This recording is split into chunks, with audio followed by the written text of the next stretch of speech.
Yo soy el profesor Pedro Pieruzzini del Departamento de Fisiología de la Facultad de Medicina de la Universidad de los Andes. En este segmento vamos a disertar acerca de la introducción al sistema cardiovascular. Veremos en nuestra disertación, primeramente, un repaso general sobre los conceptos básicos que abordaremos durante todo el módulo de cardiovascular. Comenzaremos con los conceptos de difusión y haremos un breve repaso sobre la estructura de la célula. Posteriormente, veremos cómo se dilucidaron los conceptos a través de los cuales se estableció que la sangre circulaba. Finalmente, haremos una descripción detallada de la anatomía del corazón. Sin más preámbulo, comenzamos. Para comenzar nuestra disertación es fundamental ubicarnos en la célula. Recordemos la estructura celular que estaba rodeada por una membrana plasmática y dentro de ella había un sistema de endomembranas que describimos con muchísimo detalle en las primeras sesiones del curso. Dentro de ese sistema de endomembranas era importante nombrar al núcleo celular, que contenía la información genética, al retículo endoplásmico, al aparato de Golgi, que se encuentra aquí, a las mitocondrias y pues a otras series de organelas que son muy importantes para la función celular. Es indispensable tener esto en cuenta debido a que todos los procesos que se generan dentro de la célula necesitan energía. Y la energía es vital para poder mantener el estado estable dentro de la célula. Recuerden ustedes todos los mecanismos que hemos visto, tanto de replicación, de transcripción, de traducción, los mecanismos de transporte, los mecanismos de transporte vesicular, los mecanismos de transporte a través de las membranas, el transporte primario, el transporte secundario. Todos estos mecanismos celulares tienen la particularidad de que para poder llevarse a cabo necesitan energía. Y la energía dentro de la célula es producida fundamentalmente en la mitocondria, en donde a través de la cadena transportadora de electrones, generando un gradiente intermembranoso en la mitocondria, se aprovecha esa energía dada por el transporte de electrones a través de esa cadena que activa unas bombas de hidrogeniones que depositan hidrogeniones en el espacio intermembranoso y posteriormente ese gradiente es aprovechado por la ATP sintetasa para convertir el ADP en ATP. Pero es importante entender que esos electrones que son transportados en la cadena luego tienen que reaccionar con una molécula que los acepte. Si no hay una molécula aceptora de esos electrones, la cadena se para. Al pararse la cadena, pues no se produce el ATP. Y al no producirse el ATP, todos los procesos dependientes de este ATP se paralizan. Y la célula, evidentemente, no puede mantener su estado estable. En los organismos que utilizan el oxígeno como aceptor de electrones, necesitan tener una concentración de oxígeno en la mitocondria para que sea aceptor de esos electrones que vienen de la cadena transportadora de electrones. Y con esto se da la reacción final de la respiración, en donde se produce CO2 más H2O, que viene dado por el oxígeno que es suministrado por el espacio extracelular hacia el espacio intracelular y luego hacia la matriz mitocondrial. Y este oxígeno cumple la función de ser el aceptor de electrones y al aceptar los electrones también acepta 2 protones y se forma agua. Y la tercer producto de esa reacción es la energía, que está en forma de ATP. Recordando los procesos: transporte a través de las membranas, las endocitosis, fagocitosis, los procesos de señalización celular, la digestión a través de la célula, el intercambio de agua, la emisión de calor, la motilidad, todos los cambios del citoesqueleto, la excreción de sustancias, todo necesita de energía. Y esa es la parte fundamental. La célula utiliza esa energía para poder llevar a cabo todos esos procesos. Entonces, tiene que existir un sistema que le provea esa energía. Importante es volver a tener en cuenta este concepto fundamental que hemos tratado muchísimo durante todo nuestro curso, que es la difusión. Y la difusión no es más que el paso de moléculas o partículas de un sitio en donde se encuentran con mayor concentración a un sitio que se encuentra en menor concentración. Esto viene dado por lo que explicamos, que cuando se encuentra en mayor concentración hay mayor probabilidad de choque entre las moléculas. Y esto le da la energía para irse hacia el sitio de menor concentración. No quiere decir tampoco que del sitio de menor concentración no pasen hacia el sitio de mayor concentración. Lo que pasa es que hay muchísimas más moléculas que pasan desde el sitio de mayor concentración al de menor concentración que el de menor concentración al de mayor concentración. Y esto genera un gradiente y genera también, por supuesto, un flujo neto.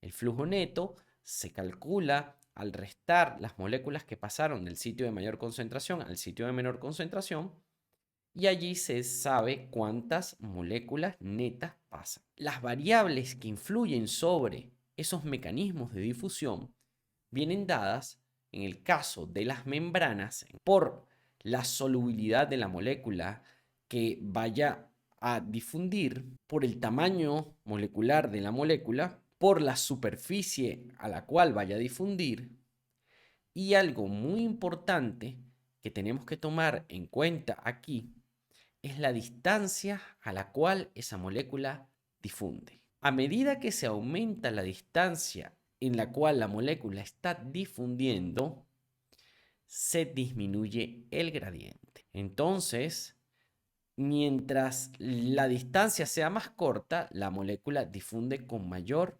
efectividad. Mientras la distancia sea más larga, va a tomar muchísimo más tiempo que la molécula difunda.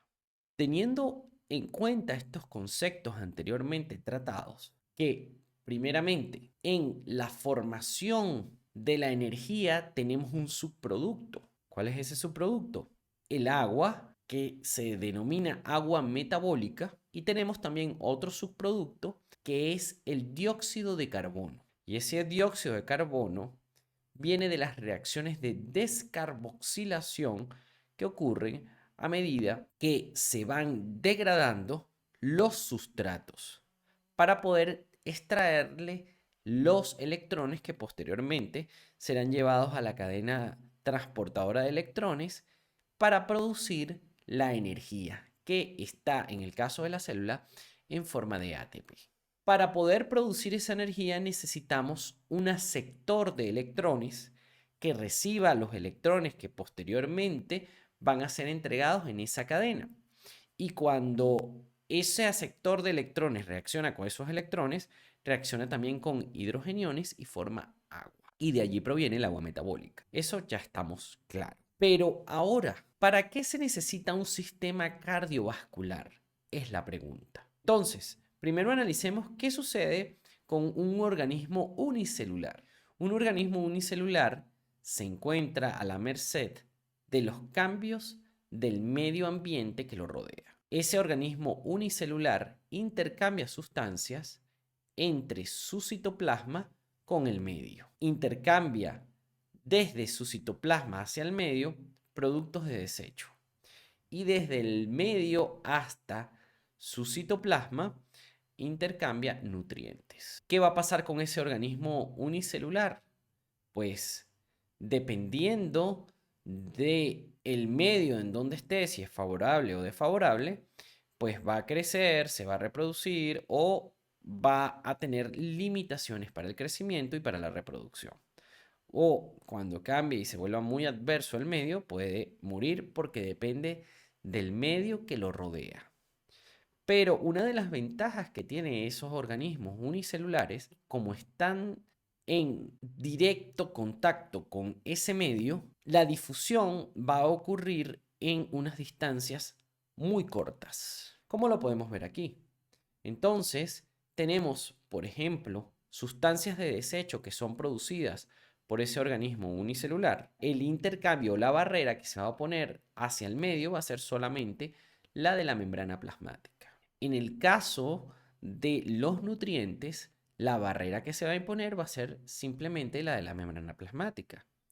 Es decir, que el gradiente se va a conservar aumentado y eso va a mantener la fuerza impulsora de esas sustancias, tanto las sustancias de desecho como los nutrientes. ¿Qué sucede ahora con los organismos pluricelulares? Aquí tenemos esta formación o este cúmulo de células en la cual podemos observar con muchísimo detalle que hay unas células que están en relación con ese medio extracelular, que podemos denominarlo medio externo en este caso particular. Pero las células que se encuentran alrededor de ellas no están relacionadas directamente con ese medio externo. Están relacionadas con otras células que forman capas entre ellas. Y así sucesivamente, cada vez que se agregan una cierta cantidad de células, pues van a ir alejándose de el medio externo. ¿Qué sucederá cuando pasa eso? Pues habrá unas células que van a tener desde el medio externo hacia ellas solamente de límite la membrana plasmática. Pero las células, a medida que se encuentran en su contigüidad, van a estar cada vez más distanciadas de ese medio externo, en donde se concentran los nutrientes. A medida que la célula se aleja de esa fuente de nutrientes, pues obviamente los gradientes van disminuyendo. Y al disminuir, progresivamente a esa célula le va a llegar muchísimos menos sustratos para poder cumplir con sus labores metabólicas.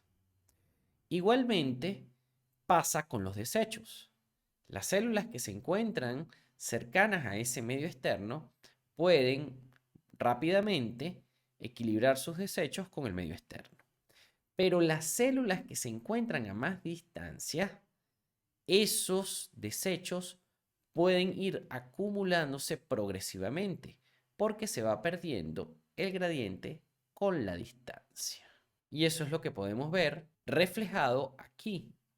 A medida que se va alejando de la fuente primaria en donde se producen esos, por ejemplo, desechos, pues los gradientes van disminuyendo.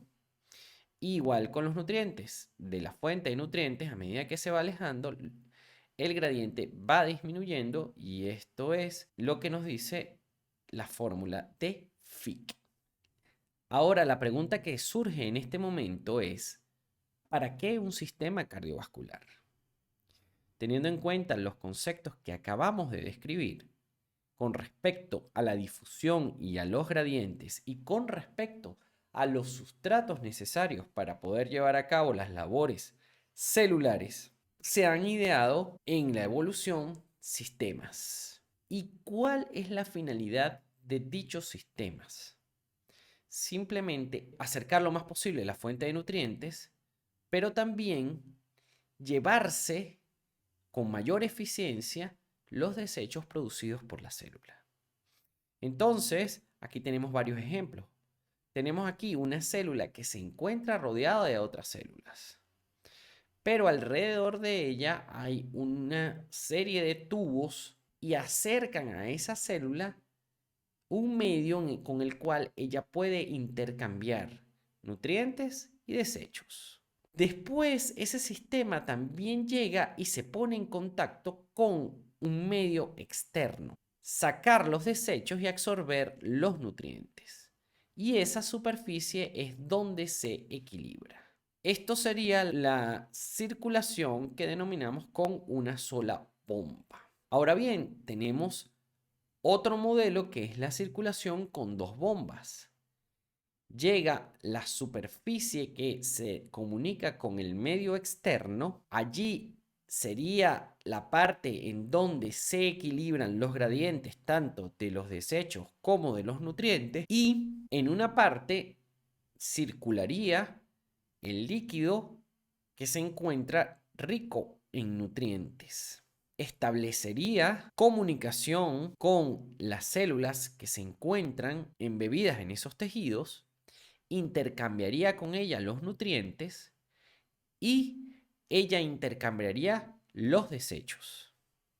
Esos desechos serían recogidos por otro sistema que está con otra bomba independiente que los impulsaría nuevamente hacia el sitio en el cual ocurre el intercambio. ¿Esto qué resuelve? Pues acerca siempre a las células a una superficie de intercambio. Y esas superficies de intercambio son constantemente renovadas. ¿Para qué?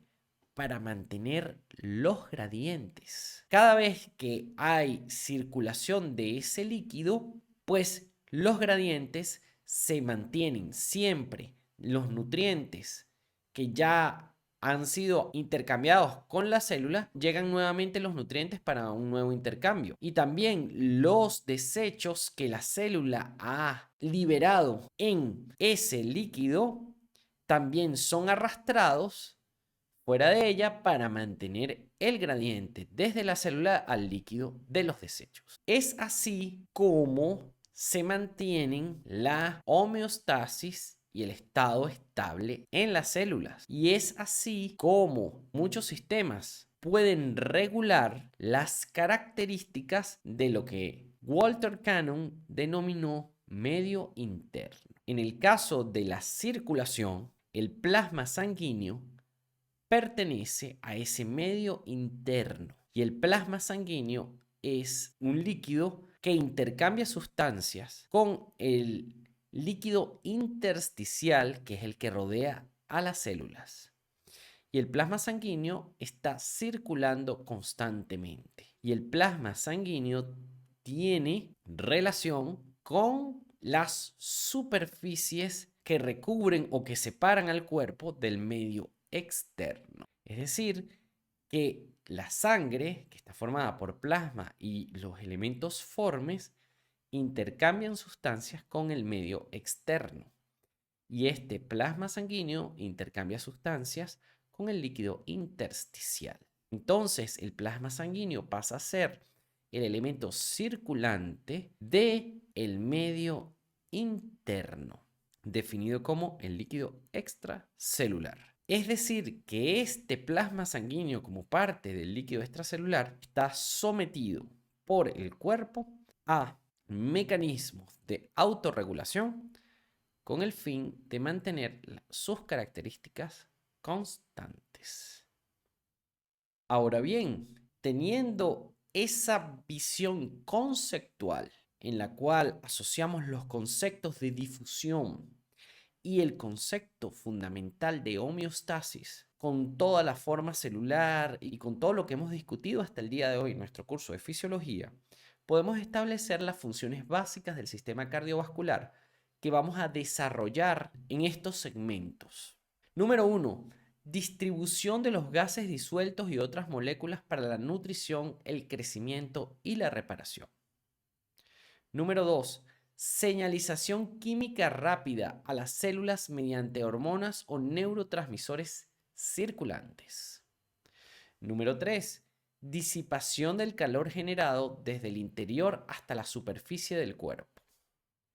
Número 4. mediación de las respuestas inflamatorias y de defensa del huésped contra microorganismos invasores. Para esto, el sistema utiliza el sistema inmunológico. Y la respuesta inmune se divide en innata y adaptativa. Y las que lo ejercen son sustancias que están disueltas en la sangre y, por supuesto, las células de los elementos formes que forman la sangre.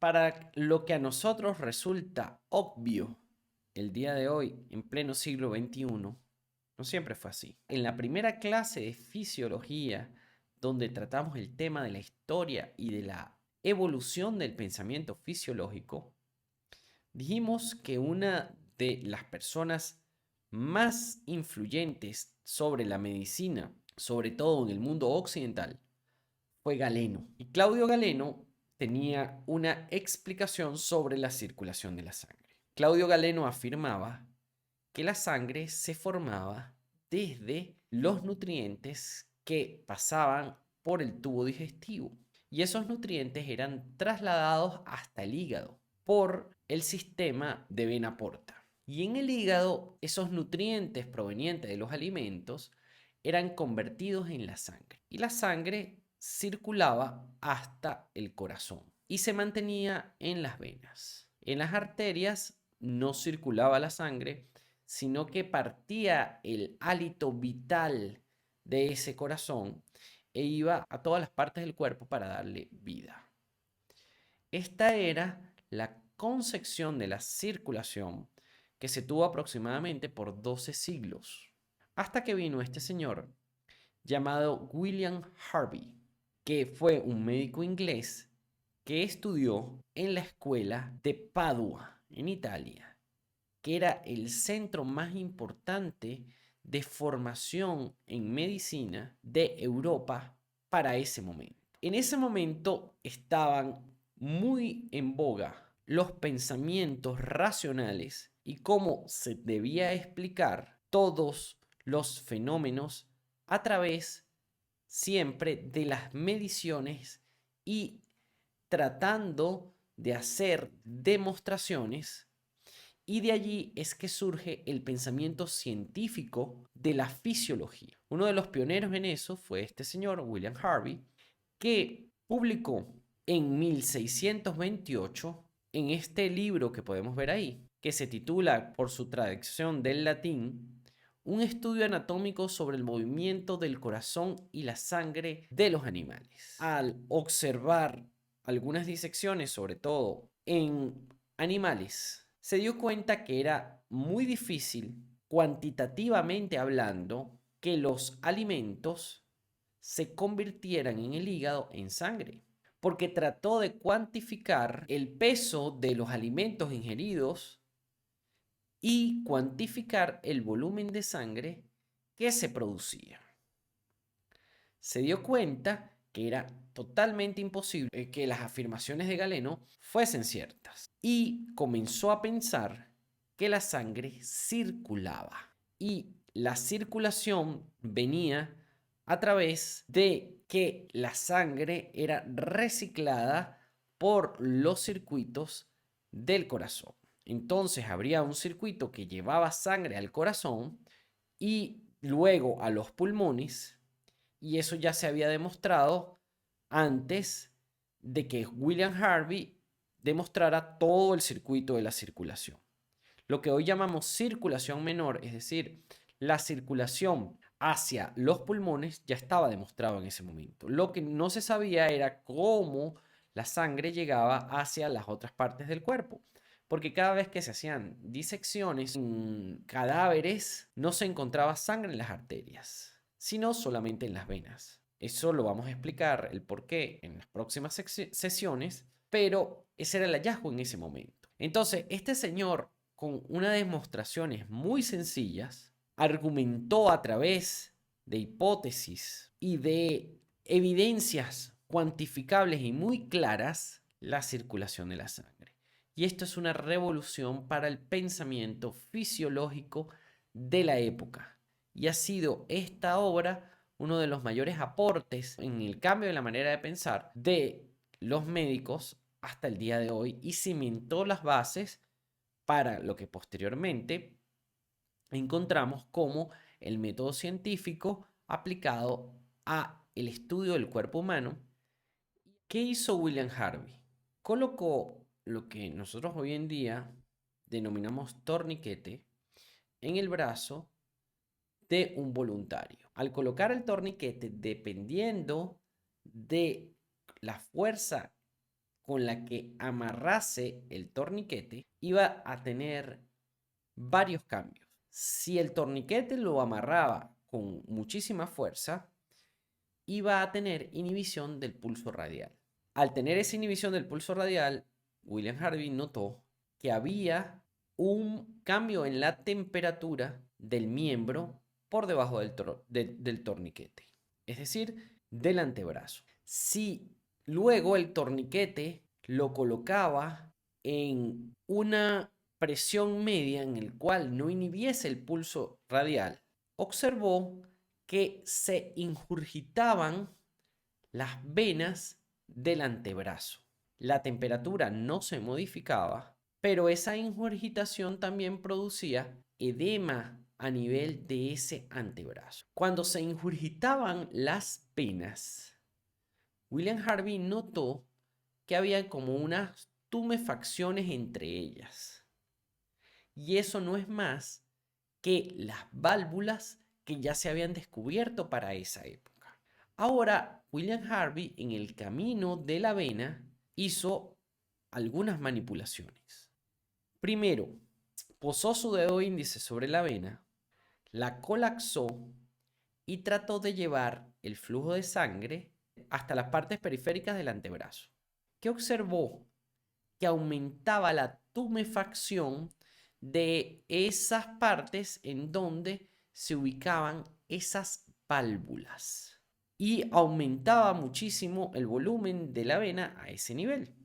Pero si lo hacía del lado contrario, es decir, en vez de ir hacia la parte más distal del miembro, iba hacia la parte más proximal, la vena pues no oponía resistencia y no se aumentaban de tamaño esos puntos en donde se encontrarían las válvulas de las venas.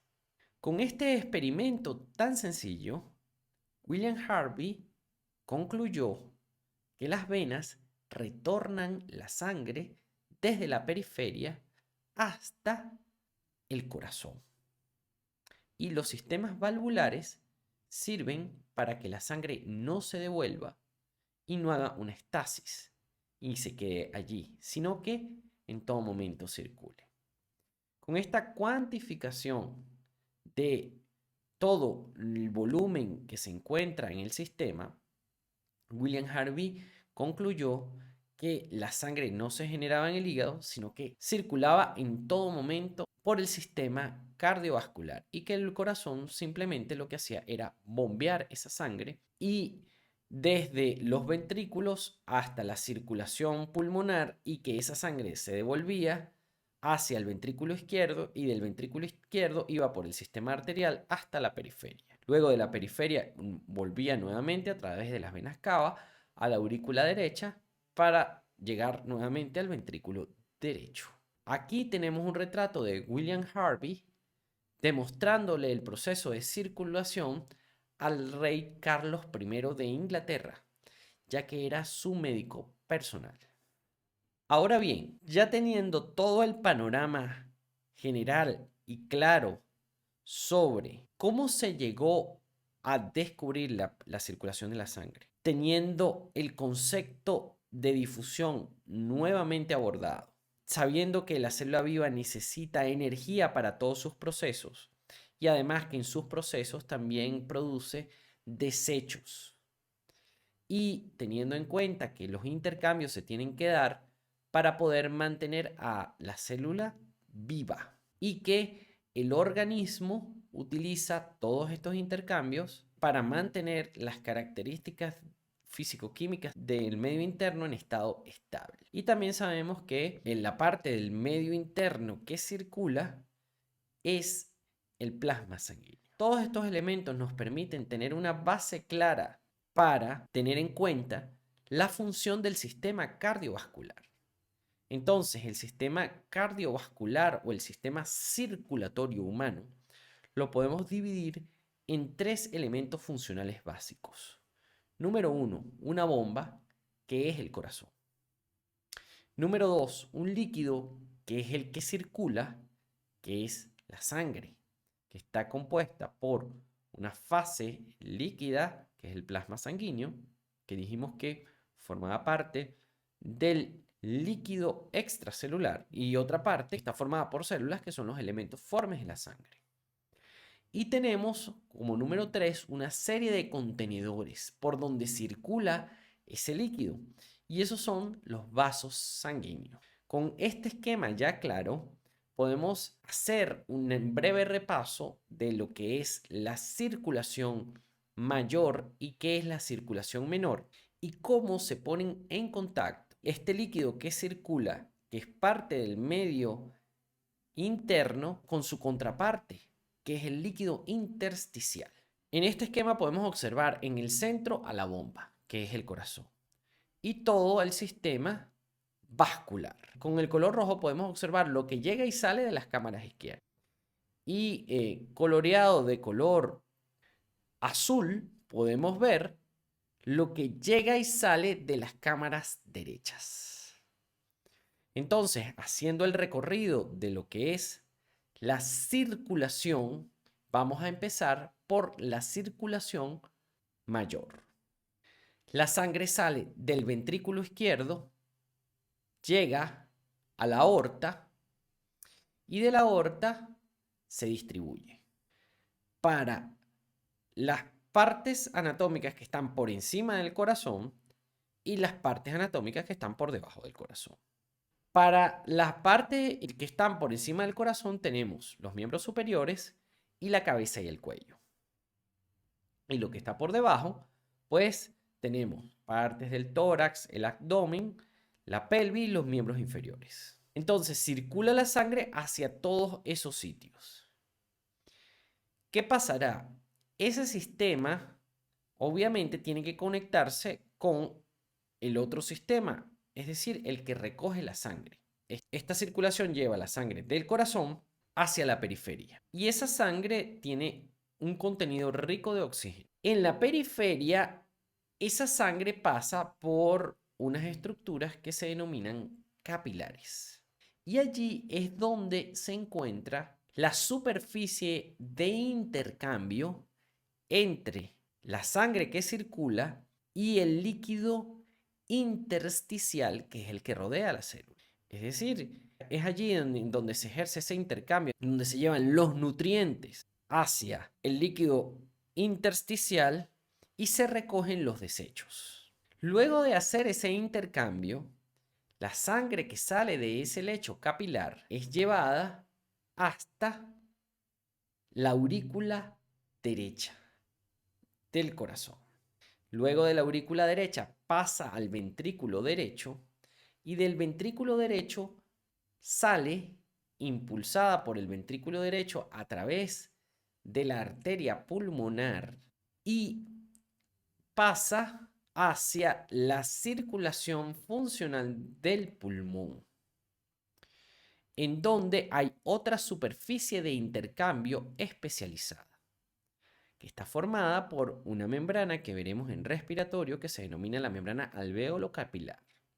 En esa membrana alveolo-capilar ocurre el intercambio gaseoso, en donde se intercambia oxígeno, que está muchísimo más concentrado en los alveolos, entrando a el plasma y luego hacia una molécula transportadora que se encuentra dentro de los eritrocitos, que se denomina hemoglobina, y sale los productos de desecho de la respiración celular, que es el dióxido de carbono, y sale al medio ambiente. Luego de ese intercambio, la sangre oxigenada ahora llega a la aurícula izquierda y pasa al ventrículo izquierdo para nuevamente hacer el recorrido. Entre estos lechos capilares es importante nombrar también los lechos capilares que se encuentran en el riñón, que también están especializados en intercambiar los desechos, sobre todo los desechos que son hidrosolubles.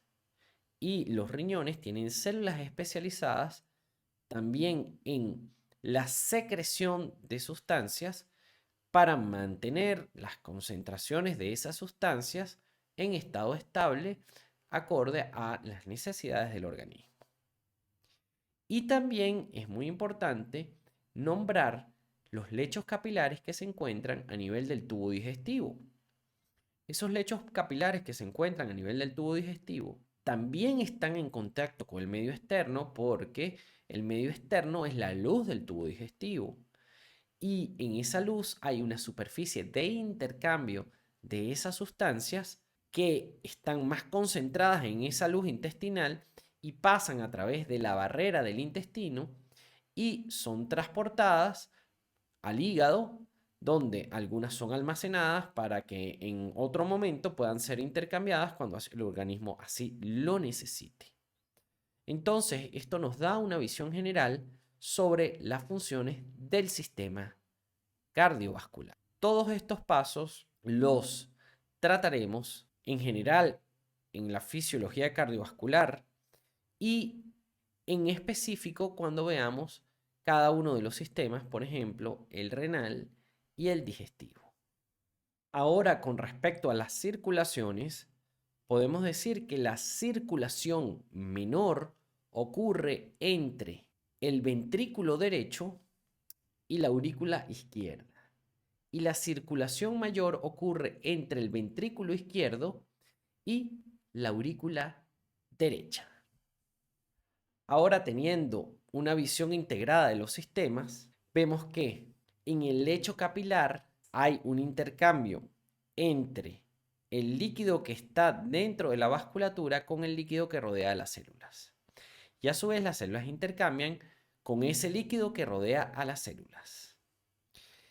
Este líquido que va por dentro de la vasculatura está circulando constantemente y se pone en contacto, por ejemplo, con el riñón que elimina sustancias de desecho.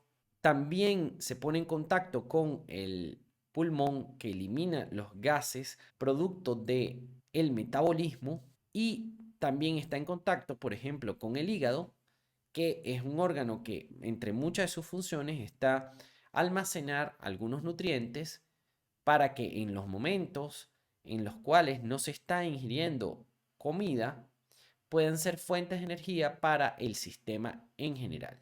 También este líquido circula a través de la piel y tiene acciones termorreguladoras. En el caso de, por ejemplo, que se produzca una gran cantidad de calor dentro del organismo por un ejercicio físico o lo que sea, se vasodilatarán en la piel los vasos y se liberará calor del organismo. Este sistema lleva información también a centros superiores que están midiendo ciertos parámetros que se encuentran en el plasma sanguíneo y en todo momento censarlos para que, en el caso de alterarse, generar una serie de señales, sobre todo en el sistema nervioso autónomo, que lleven la variable nuevamente hacia su rango homeostático. También aquellos capilares que están en contacto con el medio externo, pero ahora con el tubo digestivo, están especializados en absorber los alimentos.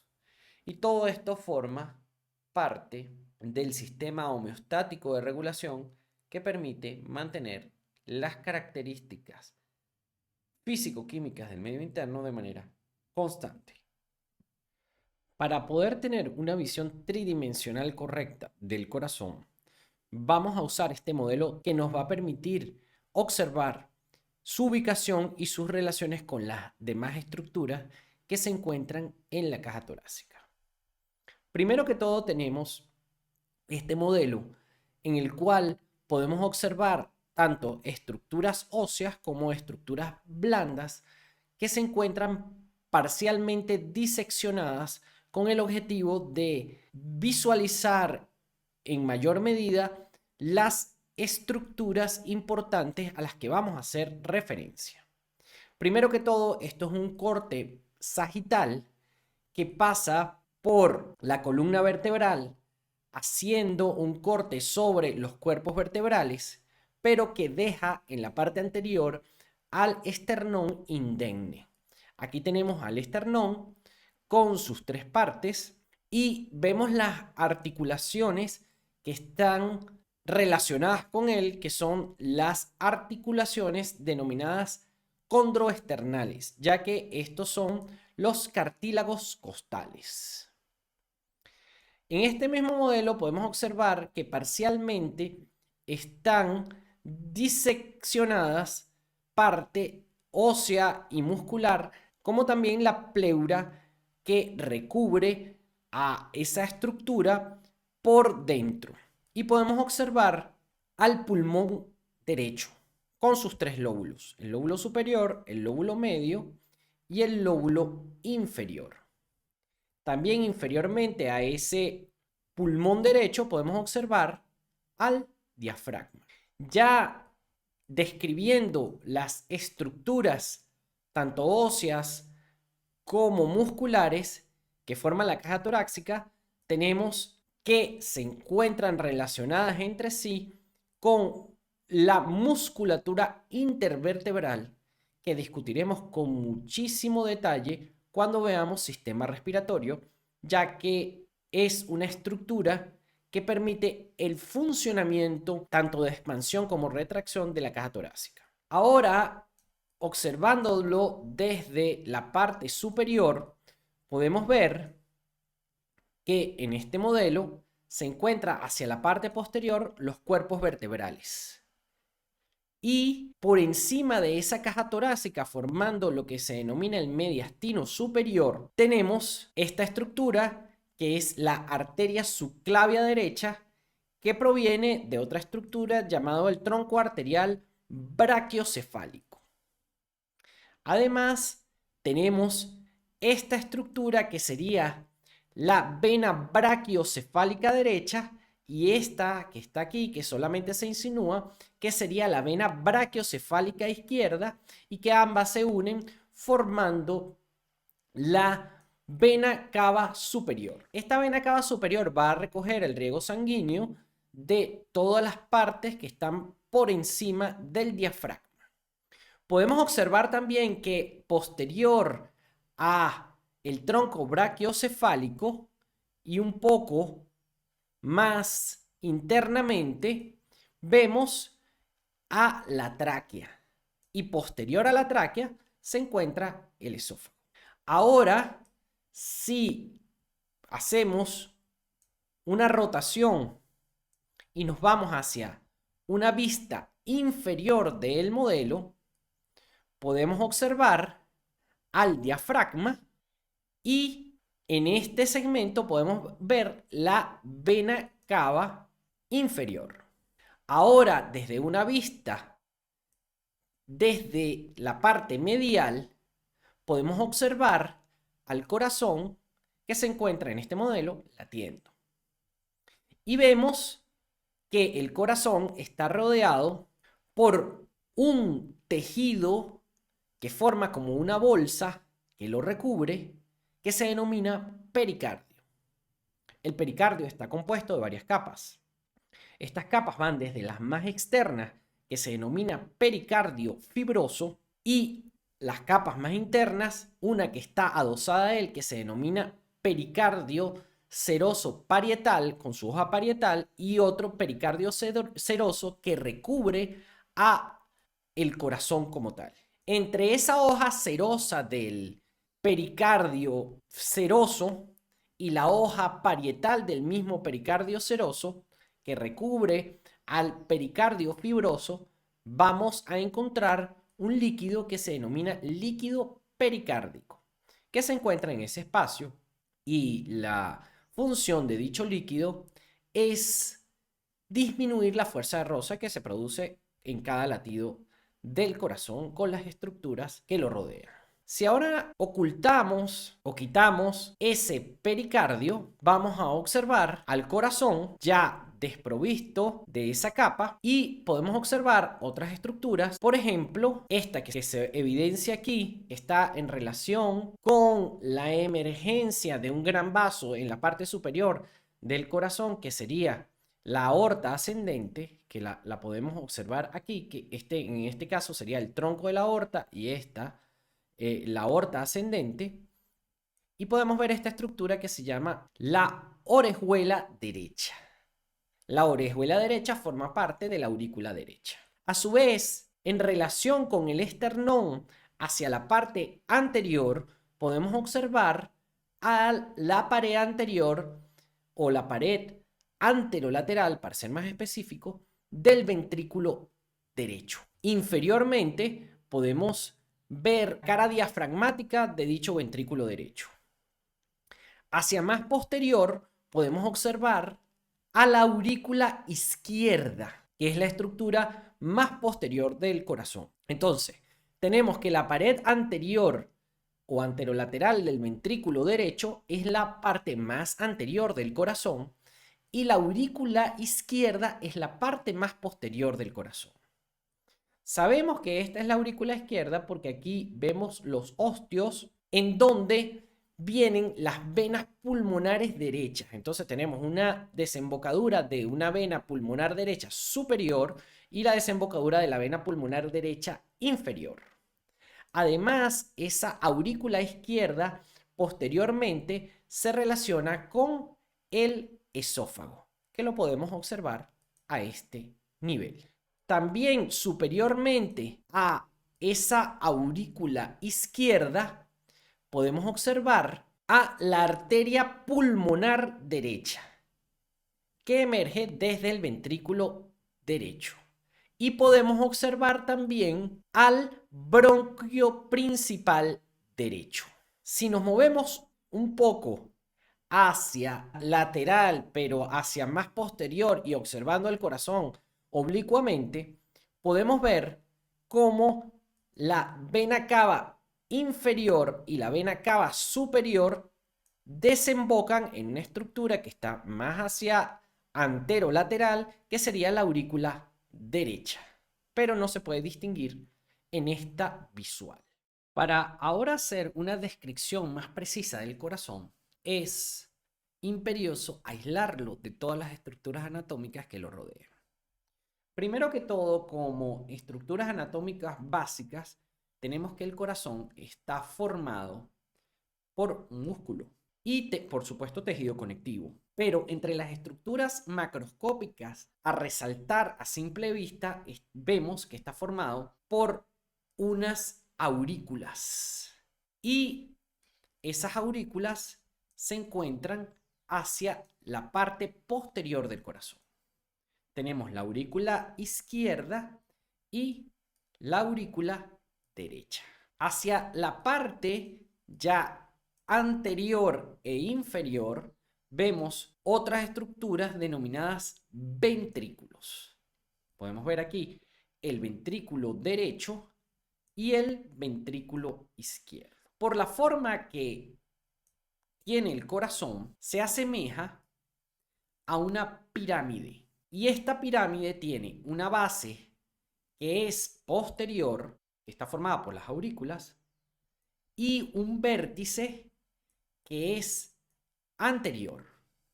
Pero si ustedes se fijan, ese vértice no está colocado exactamente a nivel anterior, sino que está colocado a nivel anterior, pero inferior a las aurículas. Entonces podemos decir que las aurículas están ubicadas posterior y superiormente y los ventrículos están ubicados anterior e inferiormente. Esto es muy importante tenerlo en cuenta para próximas descripciones ya funcionales que nos van a permitir establecer el eje del corazón. Ahora bien, entre estas aurículas y estos ventrículos podemos hacer varias descripciones. Primero, en las relaciones del corazón podemos establecer que él tiene tres caras. una cara que es anterior, que es la parte más anterior del corazón, y esa parte más anterior del corazón está representada por el ventrículo derecho. Y es la parte más anterior del corazón porque se relaciona con la cara posterior del esternón. Tenemos también una cara que es inferior. Esa cara inferior se relaciona con el diafragma. Y esa cara inferior está formada por cara diafragmática del ventrículo derecho y por supuesto también la cara diafragmática del ventrículo izquierdo. A nivel de el ápex o la punta del corazón está formada únicamente por el ventrículo izquierdo y en una forma oblicua más o menos al eje mayor del corazón. A este nivel podemos observar una estructura que separa tanto el ventrículo derecho como el ventrículo izquierdo y que está en el medio de ellos dos, por donde pasan vasos sanguíneos, y esa estructura es el septum. Obviamente el septum o el tabique que divide los dos ventrículos los vamos a ver mucho mejor cuando incidamos sobre una de las cámaras. Lateralmente, ya desde una vista de derecha a izquierda, nosotros en este momento estamos situados como estuviésemos viendo el corazón desde el ilio pulmonar izquierdo, vemos su cara lateral. Y la cara lateral del corazón está formado por el ventrículo izquierdo.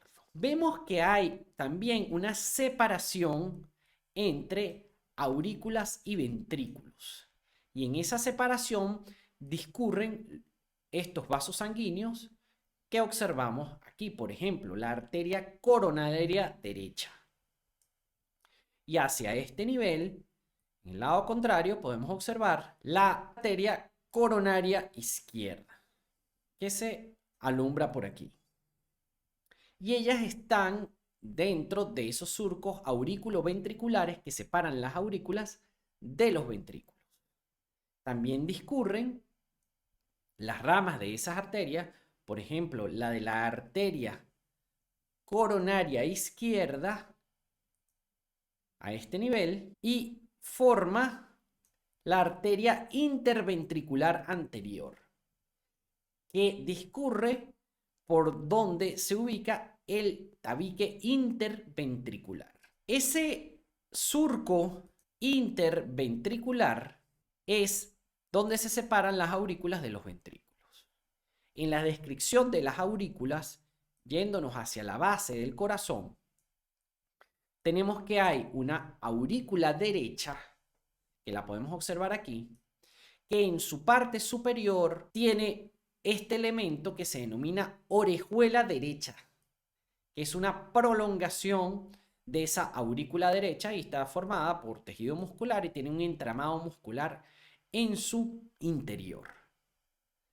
Internamente hacia ella podemos observar la emergencia de un gran vaso sanguíneo que es la aorta ascendente y el bulbo de la aorta. Superiormente a esa orejuela derecha e internamente podemos observar la entrada de la vena cava superior que desemboca en la aurícula derecha.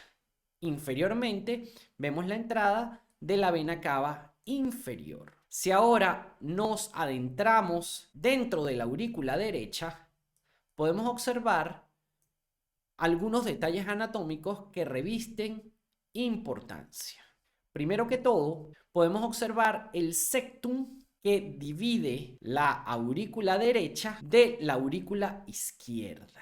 También en ese septum podemos observar lo que es una estructura denominada la fosa oval, que es en vida embriológica en donde se encontraba el foramen oval que permitía a nivel de la circulación fetal el flujo de sangre desde la aurícula derecha al ventrículo izquierdo. Hacia la parte superior de la aurícula podemos ver la estructura interna que forma la orejuela de la aurícula derecha.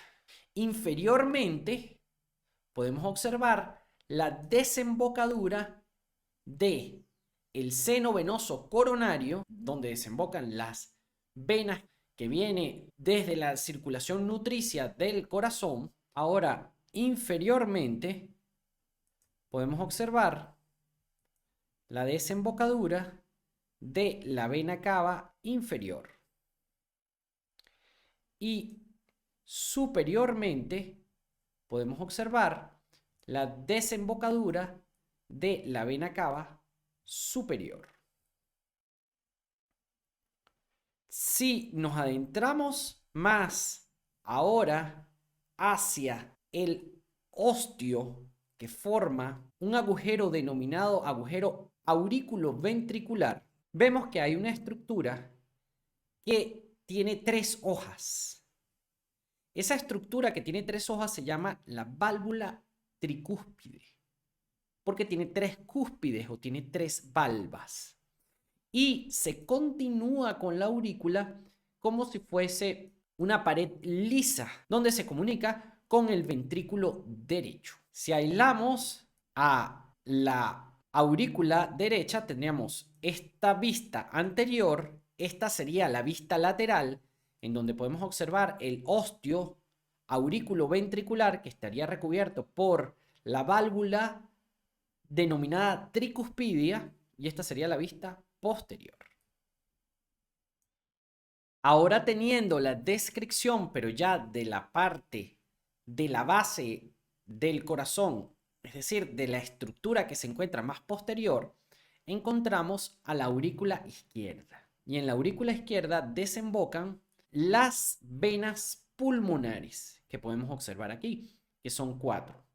2 venas vienen desde el pulmón derecho y 2 venas vienen desde el pulmón izquierdo. Por su ubicación son venas pulmonares derecha e izquierda superiores y venas pulmonares derecha e izquierda inferiores.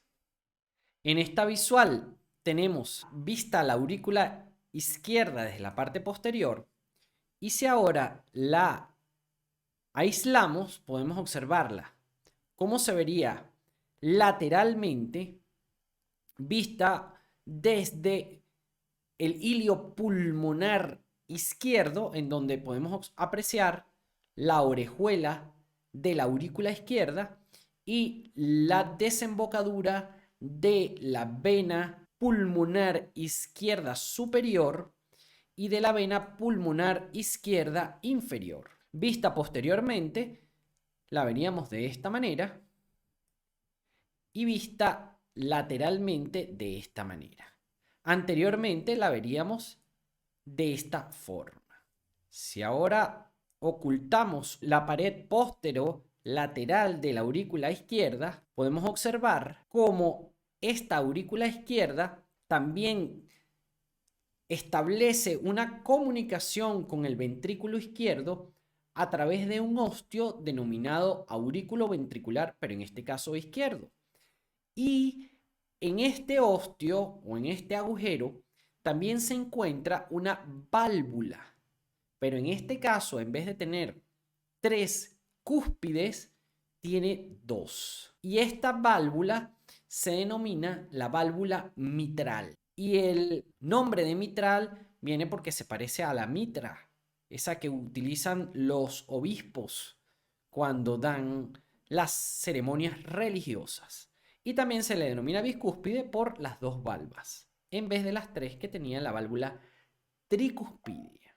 Ahora, volviendo a nuestro modelo base, luego de ver los detalles anatómicos tanto de la aurícula izquierda como de la aurícula derecha, vamos a situarnos en los ventrículos. Entonces, dijimos que las aurículas estaban separadas de los ventrículos a través del surco aurículo ventricular, por donde discurrían vasos sanguíneos. Entonces, esos vasos sanguíneos que discurren por allí se denominan vasos sanguíneos coronarios y contribuyen a la circulación nutricia del corazón.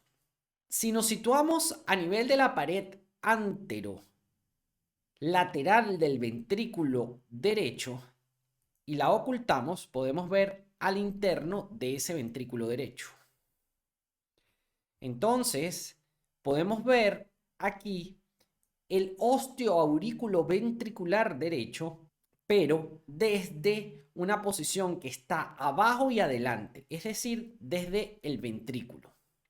Vemos que las válvulas están conectadas a una serie de cuerdas que las podemos observar aquí, y esa serie de cuerdas se denominan las cuerdas tendinosas. Esas cuerdas tendinosas están insertadas en unos músculos denominados músculos papilares. Esos músculos papilares pueden ser de primero, de segundo y de tercer orden. Los músculos papilares de primer orden son los que insertan directamente las cuerdas tendinosas. Y esos músculos papilares de primer orden se encuentran en la luz de los ventrículos. Aquí, por supuesto, va a haber, como tienen tres valvas o tres cúspides, la válvula tricúspide, va a haber una serie de cuerdas tendinosas que van a tener distintas inserciones acorde a la que se esté describiendo. Por ejemplo, esta cuerda tendinosa está asociada a la cúspide septal porque está unida al septo o al tabique interventricular, va a tener una inserción en el músculo papilar septal del ventrículo. A nivel de esta, que sería la cúspide o valva posterior, tendría una inserción en el músculo papilar posterior. Y esta, que sería la cúspide o valva anterior, tendría una inserción en el músculo papilar anterior del ventrículo. Estos músculos papilares pueden estar adosados a otras estructuras que son los músculos papilares de segundo y tercer orden, y finalmente esos músculos papilares de tercer orden van a estar relacionados con las paredes de los ventrículos. Es importante destacar aquí en esta descripción también lo que se denomina el tabique interventricular. En este tabique interventricular, si lo detallamos y hacemos un símil con formas geométricas, tiene una estructura triangular de base posterior y superior y de vértice anterior e inferior. En el caso del ventrículo derecho, ese tabique interventricular refleja una convexidad hacia la luz del ventrículo, que la podemos observar aquí. También hacia la parte superior y posterior del ventrículo podemos observar que hay una estructura que se denomina el cono arterioso. Y ese cono arterioso es la estructura más superior de ese ventrículo que lo comunica con otro ósteo. Y ese ósteo va a comunicar al ventrículo derecho con la arteria pulmonar. A nivel de ese cono arterioso, después viene la arteria o el tronco de la arteria pulmonar, y de esa arteria pulmonar se va a dividir en una arteria pulmonar que sería la arteria pulmonar izquierda, y a este nivel la arteria pulmonar derecha, que llevaría la sangre desde el ventrículo derecho hacia los pulmones. Otras cosas que resaltar a nivel de la cámara derecha son estas trabéculas que forman las trabéculas carnosas, denominadas trabéculas carnosas apicales gruesas, que están allí en el tabique. También es importante resaltar que a nivel de ese ósteo, que sería el ósteo o el agujero que separa al ventrículo derecho de el tronco de la arteria pulmonar, vamos a encontrar otras válvulas. Y estas válvulas tienen tres valvas y son las válvulas denominadas válvulas semilunares. En este caso, estas válvulas semilunares son las válvulas semilunares pulmonares.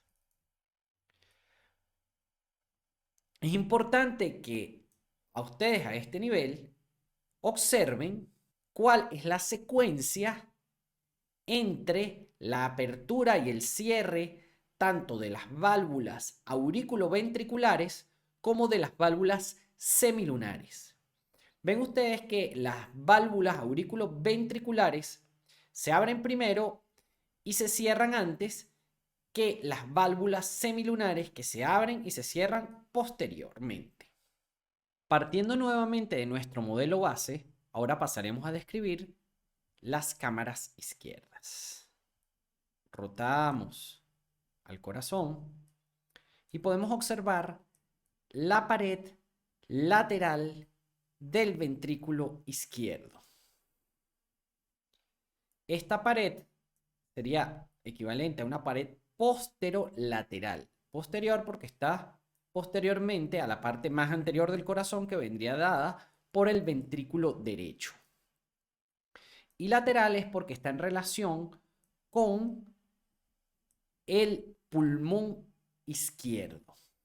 También podemos observar a este nivel la pared que se relaciona con la cara diafragmática del corazón, pero en este caso es la que está formada por el ventrículo izquierdo. Vemos a este nivel la orejuela de la aurícula izquierda y el surco que separa el ventrículo de la aurícula izquierda, que sería el surco auriculoventricular, sobre el cual también discurren los vasos sanguíneos que aportarán la circulación nutricia del corazón. Si ahora procedemos a ocultar los vasos sanguíneos que forman esa circulación nutricia, podemos adentrarnos en el interior de ese ventrículo izquierdo. ¿Qué observamos hacia el interior del ventrículo izquierdo? Así como lo describimos en la aurícula izquierda, en donde observamos la válvula mitral, ahora esa válvula mitral la podemos ver, pero ya desde dentro del ventrículo izquierdo.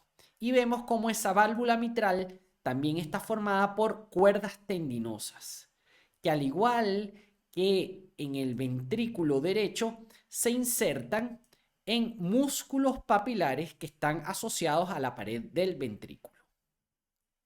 Vemos ahí, en este corte, cómo hay una parte del ventrículo en el cual se ve el septum interventricular, que está formada por trabéculas carnosas, al igual que en el ventrículo derecho, pero esta parte del ventrículo, en vez de ser convexa como era hacia el ventrículo derecho, es cóncava.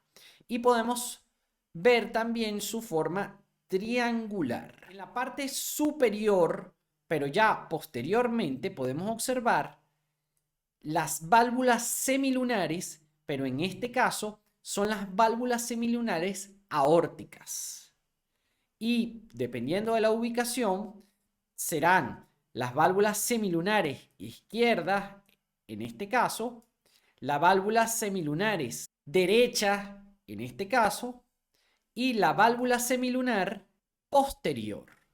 Esto comunica el ventrículo izquierdo con la aorta. Aquí estaríamos aislando el corazón sin válvulas ni semilunares, ni aórticas, ni pulmonares, y podemos ver la estructura ventricular, solamente el músculo, con sus músculos papilares, y veremos los ostios, tanto auriculoventriculares derecho e izquierdo, y veremos el tabique con muchísima más precisión. En una visión lateral, y esto sería una visión posterior, ya que estarían los ostios, tanto derechos como izquierdos. Como conclusiones tenemos: el sistema cardiovascular está formado por una bomba, que es el corazón, que impulsa un contenido, que es la sangre, a través de un continente, que son los vasos sanguíneos. El sistema cardiovascular tiene como función fundamental el transporte de oxígeno y nutrientes desde sus sitios de intercambio hasta los tejidos, y de dióxido de carbono y desechos desde los tejidos hasta sus sitios de eliminación. El movimiento constante de la sangre en toda la economía mantiene los gradientes necesarios en el líquido extracelular para el correcto intercambio de sustancias. Entender la estructura cardíaca es fundamental para comprender su funcionamiento. No olviden seguirnos en nuestro canal de YouTube, Fisiología ULA. Suscríbanse, denle like si les ha gustado el video para que el algoritmo de YouTube lo comparta con quien esté interesado en este tema. Y no se olviden de compartirlo con sus compañeros para que a todos llegue la información. Ha sido de verdad un verdadero placer para mí compartir con ustedes el maravilloso mundo de la fisiología. Espero verlos en una próxima oportunidad en donde continuaremos nuestra disertación sobre el sistema cardiovascular. Hasta entonces.